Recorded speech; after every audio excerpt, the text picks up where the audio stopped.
Box office దగ్గర భారీ అంచనాల నడుమ ఆడియన్స్ ముందుకు డిసెంబర్ ఫస్ట్ వీక్ లో రిలీజ్ కాబోతున్న నటసింహం నందమూరి బాలకృష్ణ నటించిన అఖండ 2 తాండవం సినిమా మీద అంచనాలు ఓ రేంజ్ లో ఉండగా ఇప్పటి వరకు వచ్చిన ప్రమోషనల్ కంటెంట్ మాత్రం అనుకున్న రేంజ్ లో ఇంపాక్ట్ ను చూపించలేకపోయినా కానీ బోయపాటి సీను సినిమాలు అంటే మాస్ ఆడియన్స్ లో ఖచ్చితంగా దృష్టిలో పెట్టుకుని కావాల్సినన్ని ఎలివేషన్లు పెట్టడం ఖాయం కాబట్టి సినిమా రిలీజ్ అయ్యాక వచ్చే టాక్ ను బట్టి బాక్సాఫీస్ దగ్గర మాస్ రచ్చ మరో లెవెల్లో చేయడం ఖాయమనే చెప్పుకోవాలి.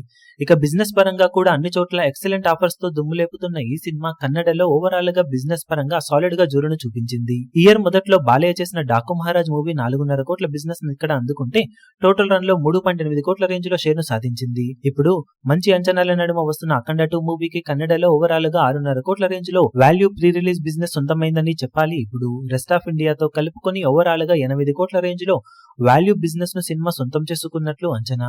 అఖండ 2 మూవీ ఇక కలెక్షన్ల పరంగా మ్యాసివ్ ఓపెనింగ్స్ ని అన్ని చోట్ల సొంతం చేసుకోవాల్సిన అవసరం ఉండగా కన్నడలో అఖండ 2 కి పర్వాలేదనిపించే విధంగా బజ్ అయితే ఉన్న నేపథ్యంలో టాక్ మినిమం బాగున్న ఓపెనింగ్స్ ఓ రేంజ్ లో కుమ్మేసే ఛాన్సెస్ ఉన్నాయి. మరి ఈ సినిమాతో బాలయ్య పాన్ ఇండియా రేంజ్ లో ఎలాంటి సంచలనాలను సృష్టించగలుగుతాడో చూడాలి. ఈ వీడియో మీకు నచ్చినట్లయితే లైక్ చేయండి, షేర్ చేయండి, ఛానల్ ను సబ్స్క్రైబ్ చేయడం మాత్రం మరవకండి. ఏ చిన్న అప్డేట్ ను మిస్ అవ్వకూడదు అనుకుంటే బెల్ ఐకాన్ ను ప్రెస్ చేయండి.